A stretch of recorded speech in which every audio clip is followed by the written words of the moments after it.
Legend of Zelda is a series of beautiful full stories. Evil rises up and only one lonely boy, man, elf, can save the day, or sometimes multiple days. There's a lot going on. Adventuring vast worlds, collecting awesome weapons, fighting giant bosses, and fish. You can fish. Side quests are in most of the Legend of Zelda games in the form of minigames, collecting items, and stories that distract you from the main objective. They can be so relaxing or incredibly tense and add so much depth to the full experience found in any Zelda game, so I wanted to spend this Zelda month talking about a few. Skyward Sword.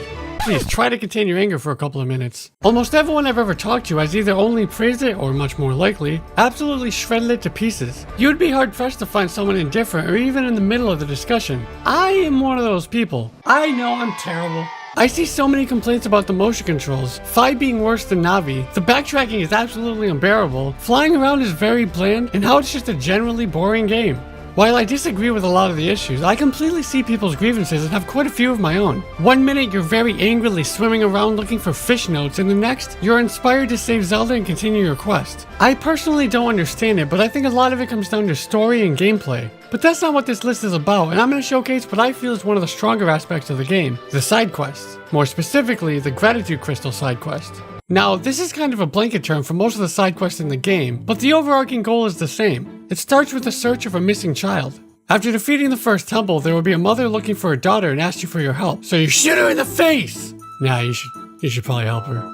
After questioning some people and conducting some very important business, they lead you to an old totally not drunk dude at the Lumpy Pumpkin. Blah blah blah blah blah blah. Graveyard, got it. See, old people can be helpful too. Now that you know the secret code of entering the cave, we can enter the secret lair. There's the demon! I'm gonna kill him! Oh, he's a good guy, I guess. Well, now don't I feel like a dick? Bait-Roo? This guy explains that he is a monster, but he only wants to befriend the people of Skyloft, and Link can help him by showing him gratitude crystals. This opens up an entirely new portion of Skyward Sword, with everyone and their mother asking favors of you. This is anything from rescuing a girl and her bird to giving a ghostly diarrhea victim a love letter. Yeah, Colin's mad now, but I think I made the right decision. I think the reason I like these so much is because they're a much needed break from the main story, especially since you have to go through the same 3 areas about 78 times. There's just so much variety in the little missions that are all shared into one goal. You can do little things like clean a house. I think I'm here for a different reason. Or grand scale things like traversing the 3 areas for the 79th time to find missing items. Or you could try to bang the item check girl. I'm serious. That's an actual side quest. Helping people is actually fun, and these quests add so much personality to an otherwise pretty bland populace. Well, then you get sick-ass treasure from my boy Batty. Money, money, money, money! Money! In a game absolutely full of side quests, and I mean a lot of side quests, I limit myself to a single pick from Majora's Mask. Everyone knows about collecting all the masks and how much story and emotion is brought in for nearly every single one, but there are some side quests that add even more to the experience. It was pretty hard for me to decide this one since I haven't played this quest in a long time, but I decided to go with the Gilded Sword quest. As a kid, I watched my brother play this game way more than I did, and I actually really enjoyed it. That's probably why I love thinking about the Gilded Sword quest, because I never did it for myself until the 3D version of the game released. If you for some reason have no idea how Majora's Mask works, Link has 3 days of in-game time to beat the baddie and save Termina. As time goes on, new events unlock, so you have to use in-game time management for specific parts of the game to unlock. That's part of the reason why I love this side quest so much. You have to utilize all 3 days of the game to complete the quest. You start the game with the Kokiri sword, the same sword you get in Ocarina of Time, but in Ocarina, you eventually get the Master Sword, which is completely badass. Sadly, Majora's Mask is lacking the Master Sword, unlike most of the Zelda games, but that isn't that bad, because with a little bit of know-how, you can still upgrade it to get awesome swords. After defeating Goat? The friggin' goat dude, or using hot spring water or a fire arrow, the mountain smithy will be open for business. The first upgrade you get from the Kokiri sword is the most badass sword in any Zelda game. Yes, any Zelda game, probably. The Razor Sword. Ever since I was a kid, I absolutely love the artwork for Link using this sword. All you have to do is pay 100 rupees and wait a day and the Razor Sword is yours. It does double the damage, but sadly, oh so sadly, it only lasts for 100 slashes, then reverts to the poopy-ass old Kokiri sword. You're not him. You'll never be him! Honestly, if I could change anything about this game, it would be to make the Razor Sword permanent, as it's one of my favorite swords throughout the series. But alas, if we want a permanent sword, we have to upgrade it one more time. In order to get the Gilded Sword, you have to be... go on the first day so all the snow melts. After that, the Gorons will be happy the snow is gone so that they can once again race. Go get yourself a powder keg to blow that shit up to gain entrance and compete in the race. I remember this race being super hard and you need to be near perfect to win. It's something that always stuck with me and gave me anxiety because every race takes up time. Time needed to get back to Zabora and Gabora. And these freaking rock eaters hit you and you can't steer and you run into trees? I'm fine. Once you finally win, the reward is gold dust. Not that gold dust. One more day passes and you officially have the Gilded Sword.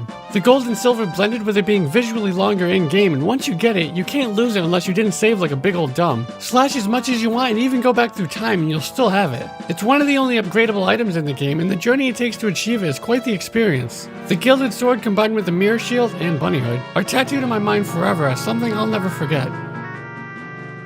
Running along the same vein as the Gilded Sword quest is the Big Goron Sword quest from Ocarina of Time. This side quest doesn't upgrade your Kokiri Sword or Master Sword, but instead upgrades a sword you can get from the Gorons. Now, playing this as a kid, I always got the Giant's Knife and I loved it. You run around with a hilariously big sword slicing through enemies or hitting a wall a bunch of times. It breaks, the sword breaks, and that's a bummer. So my main memory of the Giant's Knife was just a little broken guy in the corner of my inventory screen. I had no idea at the time that you could actually upgrade it to the unbreakable Big Goron Sword. Faint memories of a giant Goron standing just outside the mountain instead of his little cave felt like myths or false memories, and I would often run up there during different times of the day just to see if he showed up. It wasn't until I grew up and the whole internet thing happened that I realized that it was true and that I wasn't absolutely insane. The quest to get the Big Goron Sword starts with the chicken lady in Kakariko who gives you an egg. You get this egg as a kid, but you can also use it to wake up Talon as an adult, which for some reason makes her want it more, so she trades you a rare blue Kuko. Why? What would anyone do with this? Well, remember this emo mamma jamma? Sometimes you gotta give the weirdos a blue chicken and they give you drugs. Stay in school, kids. Oh no, it's gonna expire. We gotta take it to the other weirdo, maybe get some more drugs. Odd potion. I'll take it. Oh, he's dead. Well, either that or he became a little girl. You can have it. Trade the girl and she'll give you a poacher's saw? Wait, why do you have this? Who cares? We're adventuring. From there, you give back the saw to the rightful owner who trades you the broken Goron Sword. That's it. We did it. We got it.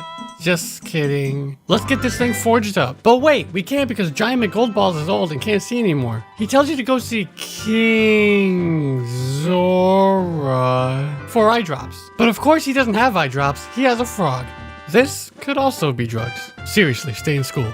The old scientist does the drugs and makes a potion, so we gotta run it back and bam! My man can see again. He gives you a claim check, so go do, I don't know, something. And we finally get our Big Goron Sword.